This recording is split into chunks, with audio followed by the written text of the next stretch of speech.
आप देख रहे हैं जय भूमिपुत्र लाइव न्यूज, क्योंकि हम में है सच दिखाने का दम।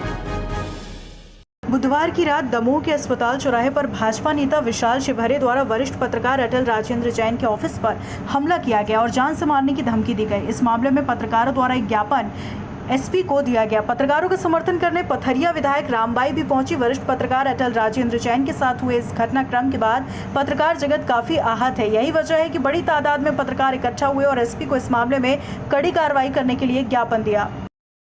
अभी कोरोना काल चल रहा है और कल दमोह शहर में एक पॉजिटिव रिपोर्ट आई थी जो कि फुटेरा वार्ड 2 क्षेत्र की थी।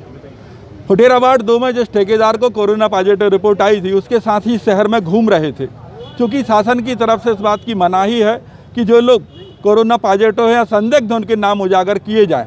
इस वजह से मैंने अपने न्यूज़ पोर्टल में जो खबर अपडेट की उसमें आम जनता को अलर्ट किया कि भूरा गैंग से ज़रा बच के। उसके जरिए मेरा संदेश था कि चूँकि ये लोग शहर में घूम रहे हैं, पर्टिकुलर किसी का हम नाम लिख नहीं सकते थे, एक शब्द लिख दिया भूरा गैंग से ज़रा बच के, ताकि उनके टच के जो 10-12 लोग हैं लोग उनसे सावधान रहें। कायदे से इनको होम क्वारंटाइन हो जाना चाहिए था, लेकिन ये नहीं हुए। इसी बात पर से रात करीब 10:30 बजे के बाद विशाल शिवहरे ने पहले मोबाइल पर जान से मारने की धमकी, माँ बहन की गालियाँ दी और उसके बाद में वह हमारे ऑफिस में पहुँचा। ऑफिस में आने के पहले ही गाली गलौज उसने चालू कर दी। मैंने सुरक्षा के लिहाज से कि चूँकि ये कोरोना पॉजिटिव की श्रेणी में है, ऐसा ना हो आके मेरे से चिपक जाए या कुछ भी हरकत करने लगे, तो सुरक्षा के हिसाब से मैंने ऑफिस के साइड का दरवाज़ा लगाकर खुद को बचाया। लेकिन उस दौरान उसने दरवाजे को तोड़ने की कोशिश की, गाली गलौज की, नीचे गया। नीचे जाने के बाद में उसमें गाली गलौज की। बाद में हमारे मीडिया को साथी नीचे पहुँच गए और उनके द्वारा जो रिकॉर्डिंग की गई उस रिकॉर्डिंग के बाद में वो वहाँ से चला गया। इसके बाद में कोतवाली जाकर मैंने रिपोर्ट दर्ज कराई, लेकिन रिपोर्ट में देखने में आया कि चूँकि पत्रकार से जुड़ा मामला था, पत्रकार के कार्यालय से जुड़ा मामला था, लेकिन उसमें कहीं भी पत्रकार सुरक्षा कानून के तहत धाराएं नहीं लगाई गई थी। इस वजह से सभी पत्रकार साथियों से चर्चा करने, विचार विमर्श करने के बाद में आज हम सभी यहाँ पर एसपी साहब को ज्ञापन देने के लिए आए हैं। देखिए, मेरा जो उनने नाम लिया, मेरे पीछे तो मतलब जो लोग हैं वो बहुत पहले से पड़े हुए हैं और बहुत पहले से मेरे लिए मतलब परेशान कर रहा है। जब पद पे थे, जब मेरे परिवार को, मुझे सबके ऊपर झूठे आरोप लगाए। आज पद पे नहीं है तो वो ऐसी हरकतें करने लगे। पर मैं भी तो बोलती हूँ कि भाई पीठ पीछे बार करते रहे, अब सामने आ जाओ, सामने आओ। मीडिया प्रभारियों के लिए या कोई के लिए टारगेट मत बनाओ, ऐसा मत करो भाई।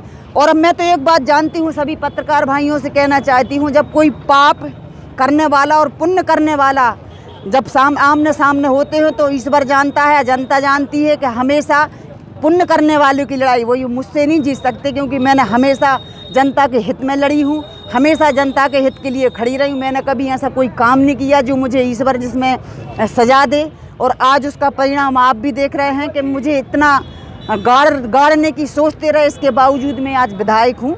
तो हार होगी, उनकी जीत नहीं हो सकती है, क्योंकि जब अच्छी और बुरी की लड़ाई होती है तो हमेशा बुरी की जीत होती है।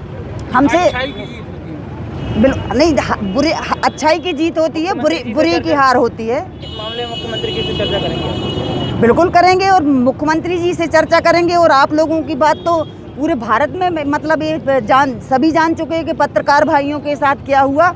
और मेरे हिसाब से लगता है पूरे भारत के पत्रकार भाई आप लोगों के सपोर्ट में ज्ञापन भी देंगे जगह जगह। भाई ऐसा नहीं जो आप लोगों के साथ हुआ, अगर ऐसा आप लोगों को न्याय नहीं मिलेगा तो कल कहीं भी कोई कर सकता है। कौन है इसके पीछे, क्या लगता है? अब इसके पीछे कौन है ये तो आप भी जानते, मैं भी जानती हूँ। अब कहा है कि 15 साल शासन किया है, उन्हें वही लबक लगी है।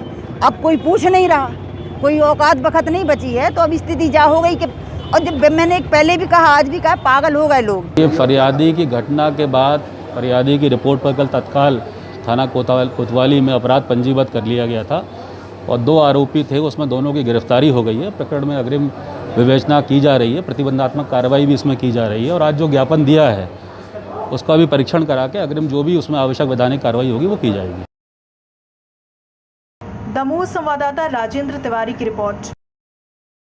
यदि आपने हमारे चैनल को सब्सक्राइब नहीं किया तो कर दीजिए और बेल आइकन को दबाना ना भूलें, ताकि आपको हर खबर की अपडेट मिलती रहे।